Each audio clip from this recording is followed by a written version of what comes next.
Good afternoon, Jason. Thanks very much for giving your time to talk to the Mint today. Yeah, thanks for having me. What I wanted to start with is go back to where your interest in inequality came from. How did you get into that topic? It's a long history, I suppose. So I'm originally from Swaziland, a very small and poor country in southern Africa. Grew up there sort of in proximity to quite extreme poverty during the worst AIDS crisis of any country in the world. And moved to the States for university. And it was when I moved to the States that I was sort of stunned by this very clear distinction between the sort of the fate of rich countries and the fate of poor countries. And I was kind of scrambling for an explanation as to why the U.S. had sort of these beautiful highways and massive cars and cavernous shopping malls and obviously extreme comfort and wealth, whereas the country where I'd come from was the opposite of that in many ways.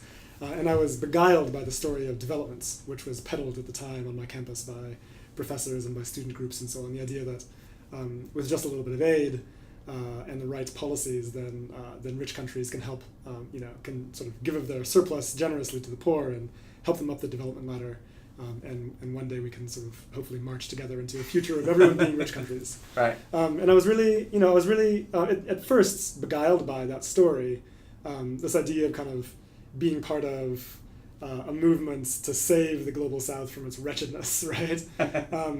But it also sat poorly with me in lots of ways. Like, it didn't seem to account for the story that I was aware of. How would you, when you were in Swaziland, how would you sort of experience, presumably you weren't living in poverty yourself, your family, but no, we lived a very simple life in a rural village in northern Swaziland, and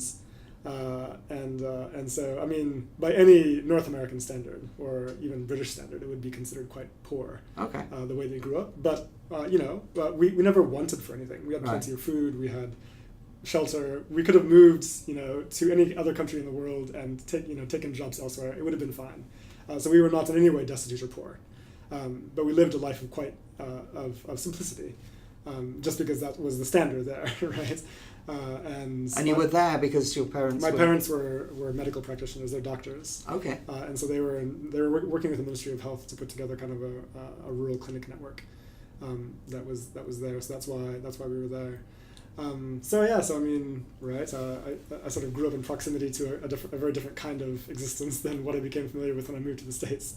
And the problem with the story of development I found was that it really seemed to erase history and politics from the story altogether, right? So, to me, the idea that's embedded in development is the idea that rich countries are rich purely by virtue of their own hard work. They had the right institutions, they had good governance and democracy and brilliant inventions like the steam engine.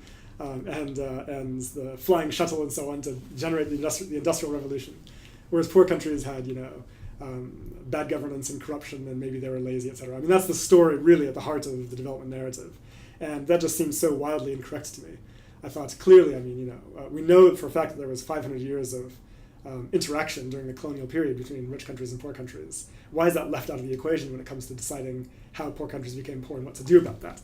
Yeah. And so that started me on a long journey of trying to discover more of that history, to understand how rich countries became rich and poor countries didn't, and how those structures underpin the global economy today.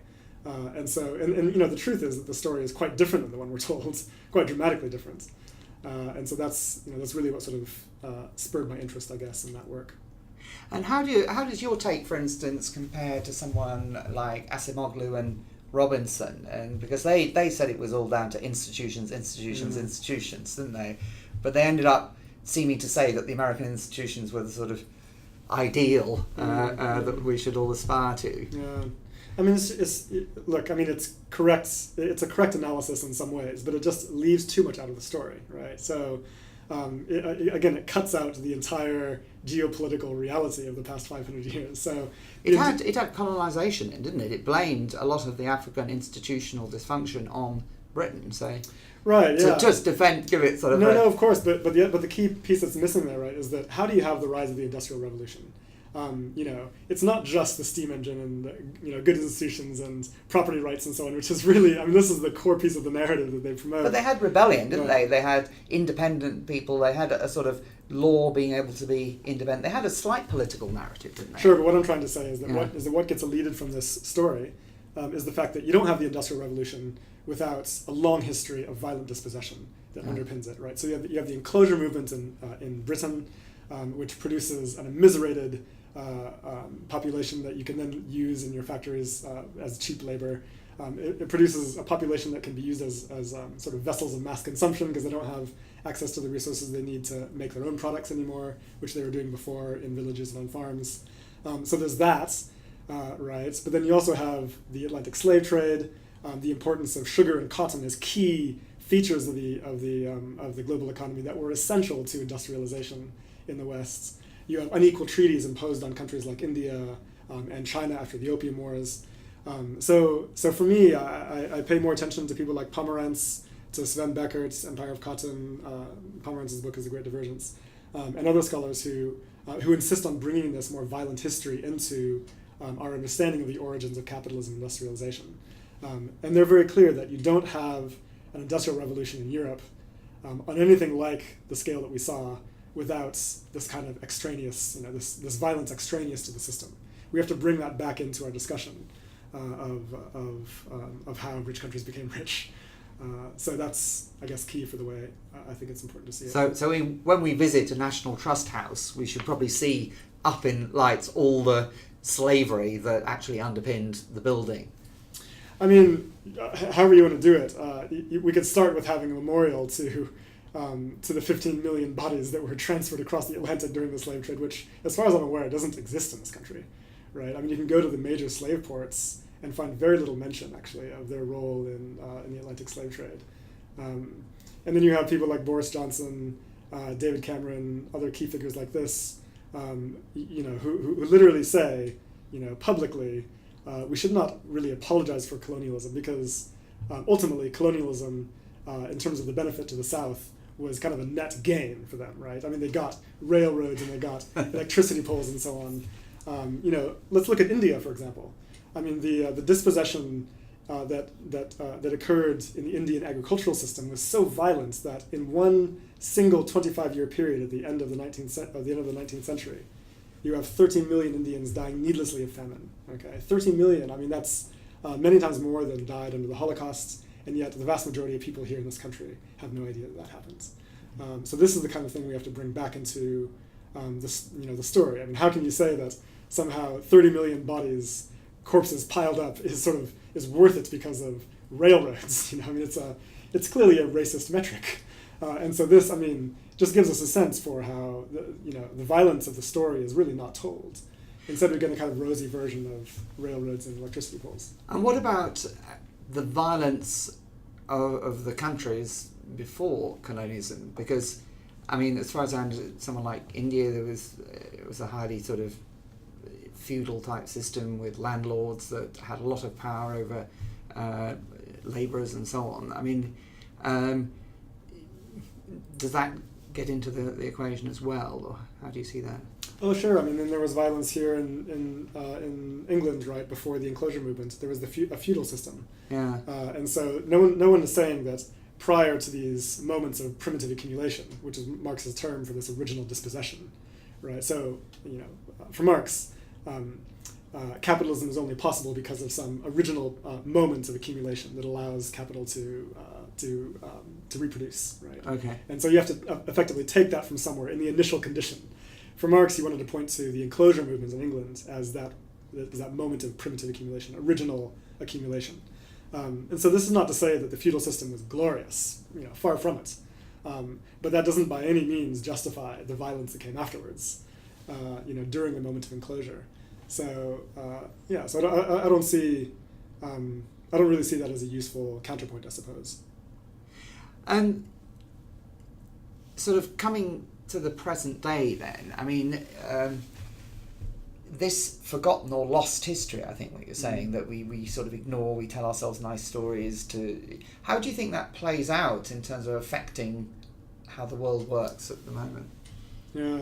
Well, there's lots of the more modern story that I think is also forgotten. So, at the end of colonization, and this is important because every time you mention the ravages of colonialism, someone will come back to you and say, okay, well, that was in the past, right? I mean, that ended in basically the 40s, 50s, and 60s.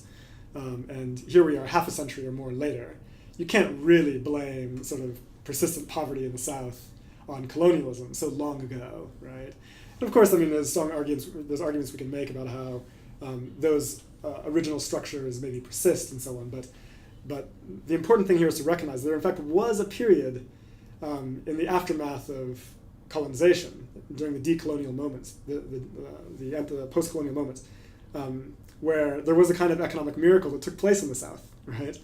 So you have newly independent governments across the South rolling out progressive reforms, land reforms, improvements in labor standards. You have progressive governments using tariffs against Western goods in order to protect their own industries and grow their own ability to compete on the world stage, and with incredible effects, using basically Keynesian principles, Keynesian protectionist, interventionist principles, right, to grow their own economies, and with marvelous effects. So you have per capita income growth rates hitting 3.5% per year during the 50s, 60s, and 70s. Which was more than double what the West achieved during their own industrial revolution. It was a real miracle. They were closing the gap between the North and the South for the first time in history since the onset of colonialism. And you would think that the West, being so focused on this, on the importance of developments, would be pleased by this turn of events, right? Yeah. But in fact, they were not, and they responded violently because they were losing their access to the cheap labor, the cheap raw materials, and their access to markets that they had enjoyed under the colonial period. And so we see repeatedly sort of these bloody, violent interventions in the form of coups against progressive leaders.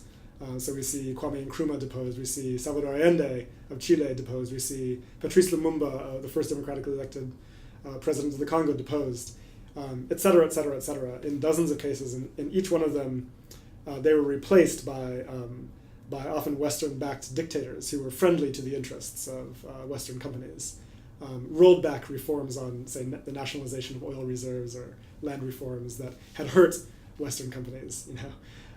So you really have sort of this struggle. I mean, really, it's a geopolitical question, and this is the point I want to underline. Poverty isn't a natural phenomenon any more than wealth is.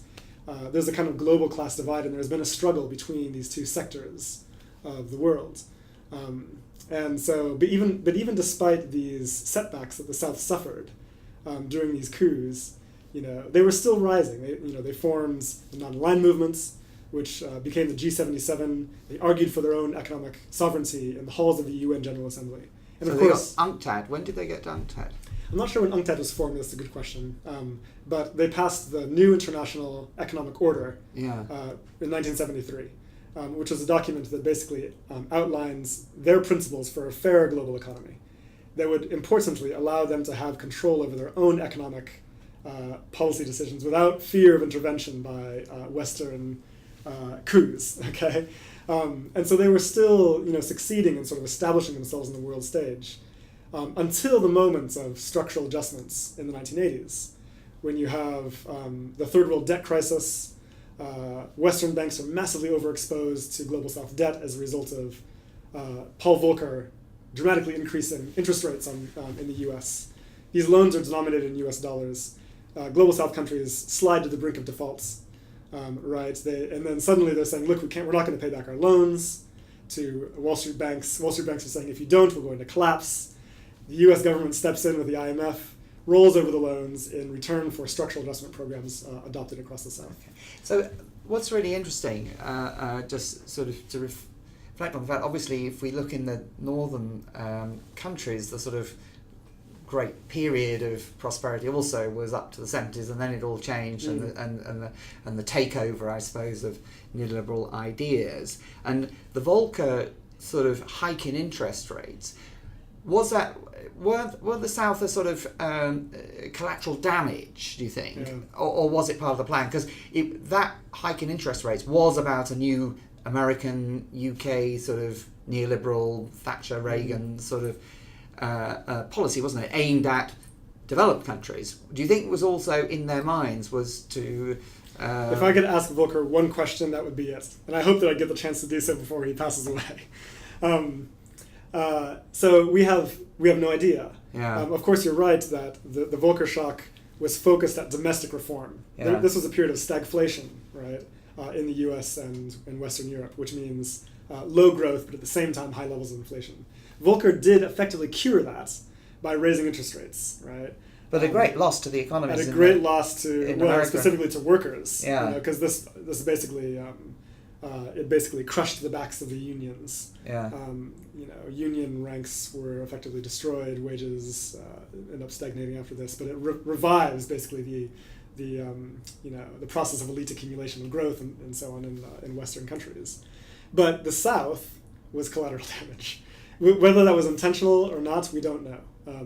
But what happened is that interest rates on the dollar affected the rest of the South, and as a result, the IMF had the opportunity to impose structural adjustment programs across the global South, reversing those 3 decades of progressive economic reforms. Okay, they imposed the classic neoliberal package. They imposed privatization of public goods. They imposed cuts to social spending on education and healthcare, all of which was designed to use excess funds to funnel back to creditors. But most importantly, they forcibly liberalized the economies of global South countries, with, of course, the assistance of global South elites, who also benefited from this turn, right? And they were all trained in the same universities and part of the same indeed, sort of network. But as a result, you get, and this is not an exaggeration, you get the collapse of economies across the South, right? So during the 50s, 60s, and 70s, global South countries grow in real per capita income terms by 3.5% per year. In the 80s and 90s, the decades of structural adjustments, that's slashed to 0.7% per year. Sub-Saharan Africa is hit particularly bad, goes through a long period of shrinkage, not just stagnation. Poverty rates rise. I mean, it's impossible to say, it's impossible for us to use figures to describe how devastating this was to people's lives across the South.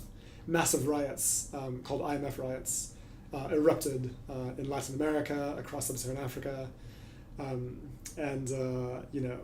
effectively what this meant was that control over key economic policy decisions was shifted from the parliaments of global South countries to World Bank and IMF headquarters in Washington, D.C., and to creditors in New York and London. And so it is a kind of behind-the-stage bloodless coup that allowed the G7 to restore the access to cheap labor and raw materials that they'd enjoyed during the colonial period, which had been reversed by the progressive reforms of the global South. So this is the political history that I want to bring back into the story of why rich countries are rich and poor countries are poor. So that period of the dominance of that thinking, that ideology and approach, there are some signs it's at least been shaken recently with the crash. Though interestingly, I suppose there has been, again, collateral damage at the moment, whereas there are various developing countries struggling. There's collapse obviously in Turkey and Argentina and so on. So what do you think, if your analysis up to 2008, where World Bank and IMF rules okay and the ideology of neoliberalism is supreme, how do you see the last 10 years and what the future holds? Yeah, so let's see. More recently, we have the World Bank and the IMF shifting away from structural adjustment programs on the face of it, recognizing that they were devastating to much of the South. They shift towards what they call poverty reduction strategy papers, which are effectively exactly the same thing, but they're voluntarily adopted by global South countries, right? And do they have a choice? Really? So this is the thing, right? In a way, no. And the reason is because now that we have a globalized economy, and it's been globalized on terms set by Western banks and corporations, as a result, most global South countries lack the investment they need to run their economies, right? And so they need to attract foreign direct investment. In order to do that, they have to effectively structurally adjust themselves to appear sort of appealing, right, to the barons of international finance. Right. And having a poverty reduction strategy paper from the World Bank is a good sign that you are on that path. And so these days you don't really need, right? You don't really need the sort of brute institutional force that imposed structural adjustment across the South in the 80s and 90s anymore. Global South nations are effectively doing it to themselves because that's how the international financial system works. So there's kind of this virtual senate of investors out there, floating out there, who knows who they are. Yeah. And you have to find ways to attract them, and in order to do that, you have to please them. And so this virtual senate ends up dictating policy across the global South, across the world, really. So it's not economic policy is not being made democratically in national parliaments. It's being made in order to please foreign direct investments, and there's really no way out of that, except for the possibility of some key locomotives of the South, like China and Brazil, with their own sort of investment banks, and the BRICS Bank, for example, which provide a new opportunity for accessing finance that may not come along with the same kind of structural adjustment conditions. We don't know how those are going to work out. Will they be tools of sub-imperialism by Brazil and China to sort of colonize, if you will, other poorer global South nations? Or will they present the opportunity for really fair finance to be accessed by, say, my home country of Swaziland, without sort of onerous structural adjustment conditions attached? History has yet to tell us. But on the face of it, I mean, the Chinese policy seemed to be one of dominance, of getting land, of being able to feed their people. It didn't seem to be one built on trying to create a new, better world of fairness with Africa and so on, did it? I mean, the rhetoric that they use is very much a kind of South-South solidarity rhetoric. So the idea is that the West was horrible to you in their lending practices, and also as former colonial powers, we as China were sort of part of the flock, part of the fold, and we won't be as harmful. But in reality, there's important questions to be asked about that, honestly. People accuse the Chinese Belt and Road Initiative as a kind of being a kind of imperialist force. Africa is sloshing with debt these days, on the brink of another kind of debt crisis, many countries in Africa. And this time, the creditor, in many cases, is China. And so, it's a complex narrative. There's no simple, straightforward story there. The other dimension, I'm told that in 2008, with the crash, a lot of developing countries were not hit because the contagion didn't really get through to them in terms of the financial crash, because they weren't really part of that core developed country financial system. But has that actually changed? Not quite true, actually. Not quite true. Okay, so you have the collapse of Western economies, briefly, a kind of recession, right? Yeah. A massive reduction in their demands for specifically goods from China. And China was producing a lot of its stuff to send to the West by drawing on raw materials from resource exporters across other parts of the global South. Latin American countries, for example. Okay. So, and as a result of that demand system, Western demand feeding Chinese demand, you have commodity prices on raw materials going up in the first decade of the 2000s. Okay. When that demand begins to collapse, then commodity prices begin to collapse as well, and we start seeing countries that were relying on raw material exports, like, say, Venezuela, right, beginning to have massive budget crises. And so there was definitely collateral damage as a result. It kind of feeds down through the supply chain in the way that Western demand was affected by the crisis. And in terms, do you think that China's got this strange role at the moment where they seem to be the champions of almost of neoliberalism to counter Trump? Don't they? They stood up at the World Economic Forum, the premier, and said, we believe in free trade and so forth. What is going on? What is going on there? Well, it's interesting. I mean, so let's remember that China was never structurally adjusted. No, true. Along with the rest of East Asia. Like the East Asian tigers were also not structurally adjusted. So they're different from the rest of the global South. The rest of the global South had neoliberalism violently imposed upon them. China got to pick its own path of liberalization. It liberalized on its own terms, with heavy state involvements, heavy control. Which still continues, doesn't it? I mean, it's largely owned and strategically, their industry is strategically controlled. So when China steps up and says, neoliberalism has been a benefit to us, it's not the same kind of neoliberalism as what ravaged the rest of the South, right? And so when they say they're champions of this model, it's quite different from the Washington Consensus model that was so devastating to the rest of the South. And I think that's an important distinction to realize. It is, in fact, capitalism with Chinese characteristics. Well, that's it. But it's interesting, the sort of narrative there, because potentially, I suppose, Trump is obviously beginning to challenge, well, certainly challenging the Washington consensus. And with political support, obviously, and a strong political narrative there.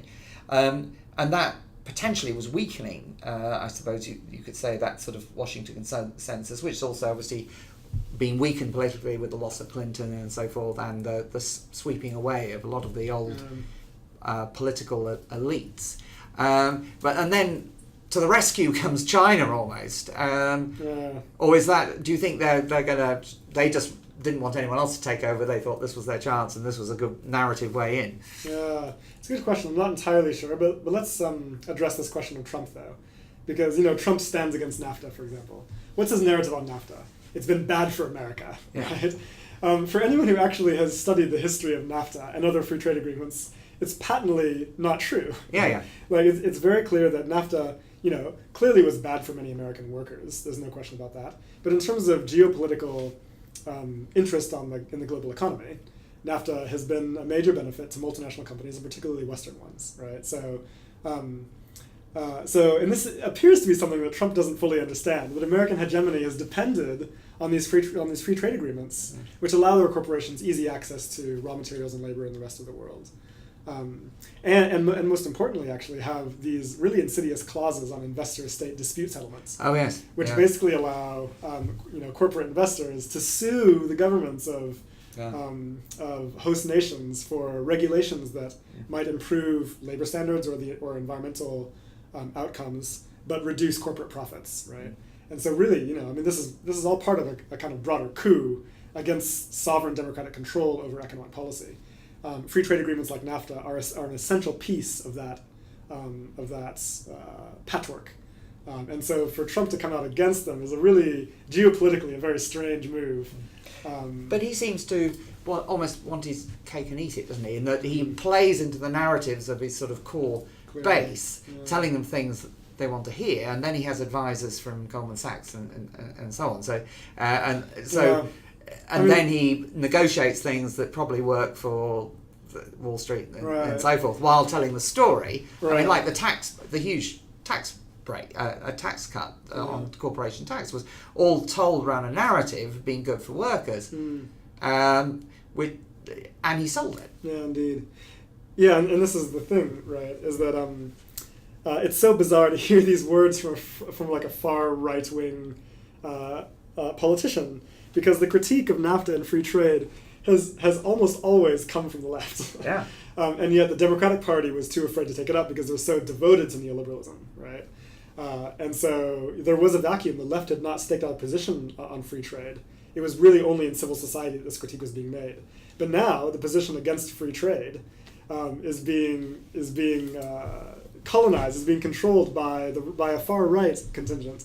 And so really the waters have been muddied. And so suddenly progressives feel like in order to sort of stand against Trump, we have to be sort of pro-free trade. Suddenly free trade is kind of the savior of progressive. It's an absolutely ridiculous scenario. But there are left that sort of, I don't know if they're fringes, but rising stars in the Democrats, aren't there, that are trying to bring a more progressive critique in this area. Yeah, no, indeed. Yeah, and hopefully the Democratic Party does respond to this insurgence and changes as a result. Let's see what happens.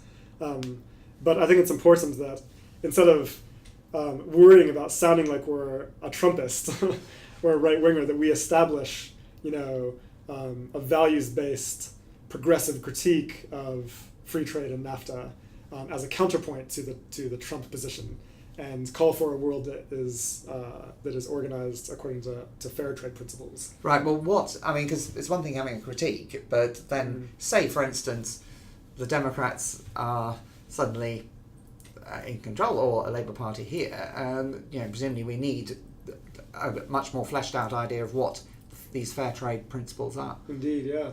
So the Labour Party here has been doing some really interesting work on this. If you get a chance, you should take a look at the new Green paper produced by the Shadow Secretary for International Developments, Kate Osmer. I worked with Kate along with 12 or 13 fabulous academics and activists from across the country to put together kind of a new vision for international developments and kind of international economic policy for the Labour Party. And it's really, it's an amazing document. It's not perfect. It has its flaws, of course. It was a kind of consensus project. I wanted to see other things in there as well that got excluded.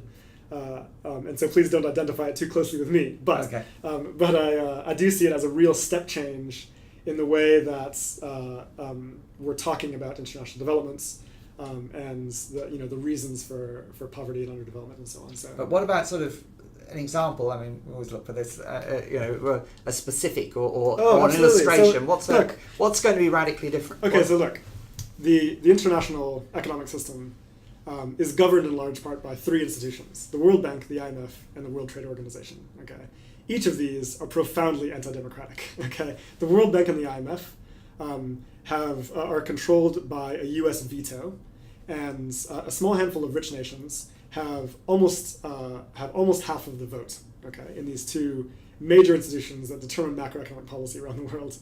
The global South, which has more than 80% of the world's population, has about 50% of the vote. So even if all of them got together and agreed on a principle, it would still not be enough to get it passed. So we need to democratize the World Bank and the IMF. The green paper that Labour has put out calls for that. That is a radical move by any G8 country that is completely unheard of, right? The World Trade Organization is a one country, one vote system. But in reality, behind this veneer of democracy, the biggest countries, which have the biggest economies, have the most bargaining power, and they almost always get their way when it comes to how trade agreements are, how the rules of international trade are decided. And it's very difficult to punish them for their violations, or it is extremely easy for them to punish poor countries for their violations, like subsidies and tariffs and so on. So we need to reform these institutions, but we also need to think more creatively. Like, what about a global minimum wage, right? If capital is going to be globalized, which it is, it stands to reason that we should have that labor standards too should be globalized, right? So there's no reason that we should have this dramatic disparity in wages between poor countries and rich countries.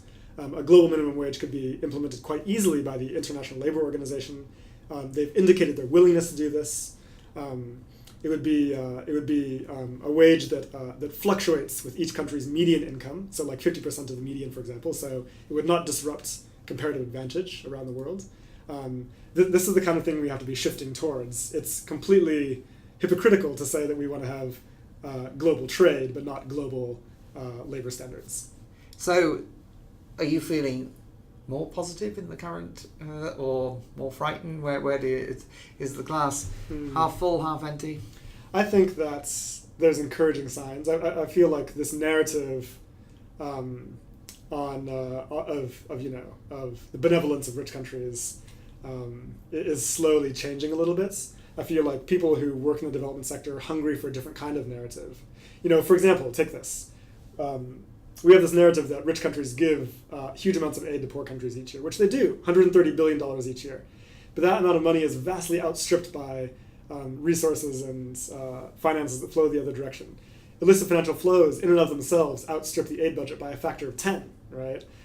Interest on debt, on external debt owed by the South to the North, interest alone outstrips the global aid budget, et cetera, et cetera. The South is a net creditor to the North as a consequence of how the global economy has been organized. They send more money each year from South to North than trickles the other way in aid and foreign direct investment and remittances and so on. Okay, so that truth is becoming more widely known, and that's shaking some of the foundations of this old story. And as that story begins to break down, there becomes there's sort of this emerging space for people to think about new narratives, different kinds of approaches to solving our global problems, ones that are more political, ones that address imbalances of power. I think that the Labour Green Paper is an amazing step in that direction, and clearly there's an insurgence among people who work in the sector for a different kind of approach. So I'm very hopeful about that. Whether or not it will actually happen is a different question, but I think that the energy is there. Brilliant. Well, thank you very much, Jason. We'll end with the energy, and I'll make sure I circulate a link to the Green Paper. Great. Thanks very much.